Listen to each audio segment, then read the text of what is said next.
Welcome students, continuing our chapter phonetics, and today we will cover its next topic, that is syllable.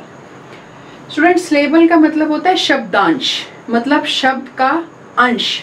एक कोई भी हमारा word है उसका हिस्से, सिलेबल, जैसे हमने इसमें भी करा फोनेटिक्स, तो ये हमने इसके हिस्से कर दिए इस तरह से। तो हमने इसमें आज शब्दांश की क्या इम्पोर्टेंस है और इसके कितने टाइप होते हैं, मतलब कितने कितने तरह के सिलेबल हमारे होते हैं, हमने ये देखना है। और इस शब्दांश का हमारे फोनेटिक्स में, मतलब इंग्लिश लैंग्वेज सीखते हुए उसकी प्रोनाउंसिएशन में इस सिलेबल की क्या इम्पोर्टेंस है, उसका क्या इफेक्ट पड़ता है, ये आज हमने इस चैप्टर में समझना है। तो स्टूडेंट्स, हम डिस्कस कर रहे हैं कि सिलेबल का क्या मीनिंग है और साथ साथ हम 1 सिलेबल, 2 सिलेबिक और 3 सिलेबिक वर्ड्स के एग्जाम्पल भी देखेंगे। स्टूडेंट्स, मैं आपको इस तरह से बता रही हूँ जैसे कि आपने एग्ज़ाम में ये क्वेश्चन अटैम्प्ट करना है, तो इसलिए आप इसे साथ साथ नोट भी कर सकते हैं। ये जो हमारा सिलेबल है एक साउंड यूनिट है, ये हमारे वोवल और कॉन्सोनेंट के कम्बिनेशन से बनती है।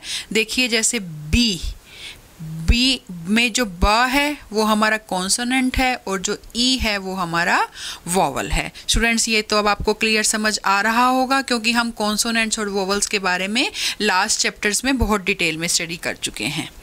फास्ट, फा हमारा कॉन्सोनेंट, आ हमारा वोवल, स ट हमारा consonant, vowel, consonant.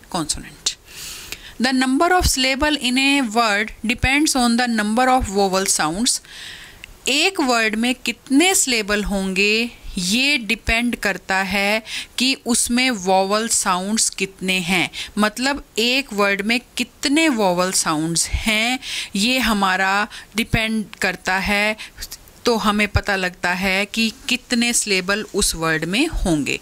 So in each syllable there is a vowel sound. तो इसलिए हम कह सकते हैं कि हर सिलेबल में एक वोवल साउंड ज़रूर होती है। The word are monosyllabic when there is 1 syllable in the word. Example cat, word को हम मोनोसिलेबिक कहेंगे जब उसके अंदर एक सिलेबल होगा वर्ड में, जैसे कि कैट है। देखिए, कैट में ये वोवल साउंड है और ये हमारा मोनोसिलेबिक वर्ड है। The words with 2 syllables are called disyllabic. Example English, 50। जिनमें 2 सिलेबल्स होंगे वो डिससिलेबिक कहलाएगा, जैसे इंग्लिश, इंग और लिश। इंग में भी एक वोवल साउंड आई, लिश में एक वोवल साउंड आई। ये देखिए, ये हमारी ये वोवल साउंड, ये 50, 50। The words with 3 syllables are called trisyllable and more than 3 syllables words are called polysyllabic words. जिनमें 3 syllables होते हैं उनको हम ट्राइसिलेबिक कहते हैं और 3 से ज़्यादा syllables जिनमें आते हैं उनको हम polysyllabic words कहते हैं। देखिए एग्जाम्पल, ह्यूमनेस्टिक, 3 हो गए हमारे इसमें, तो ये हमारे ट्राइसिलेबिक वर्ड है। रिसेंटली,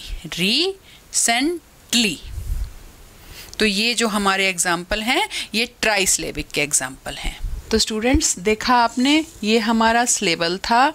ये हर वर्ड इसमें जो हमने देखे, मोनोसिलेबिक जो इसके टाइप्स थे, डिससिलेबिक, ट्राइसिलेबिक और पोलोसिलेबिक, मतलब एक वर्ड में कितने सिलेबल्स हो सकते हैं वो हमने इसमें सीखा। और यही इसकी इम्पोर्टेंस है कि अगर हमने सिलेबल्स का ध्यान नहीं रखा तो हमारी प्रोनाउंसिएशन गलत हो जाएगी। और जब हम कोई लैंग्वेज सीखते हैं तो सबसे पहले उसका जो मेन मोटिव होता है सीखने का कि हम उसको सही से प्रोनाउंस करना ही सीखते हैं। और प्रोनाउंसिएशन सीखने के लिए जो मेन इम्पोर्टेंट चीज़ें होती हैं जिनको हमने ज़रूर ही समझना और देखना है, उन्हीं में से इंग्लिश में ये हमारा सिलेबल इम्पोर्टेंट है। और इसके बिना कभी भी हमारी प्रोनाउंसिएशन सीखना कंप्लीट नहीं हो सकता। तो इसीलिए सिलेबल को आपको सबको बहुत ध्यान से सीखना पड़ेगा और ये देखना पड़ेगा कि हर वर्ड जो है वो कितने कितने सिलेबल उसमें आ रहे हैं, कहाँ कहाँ हमने स्ट्रेस देना है, कैसे उसे हमने प्रोनाउंस करना है। तो उम्मीद करती हूँ स्टूडेंट्स आज का टॉपिक आपको समझ आया होगा। Thank you.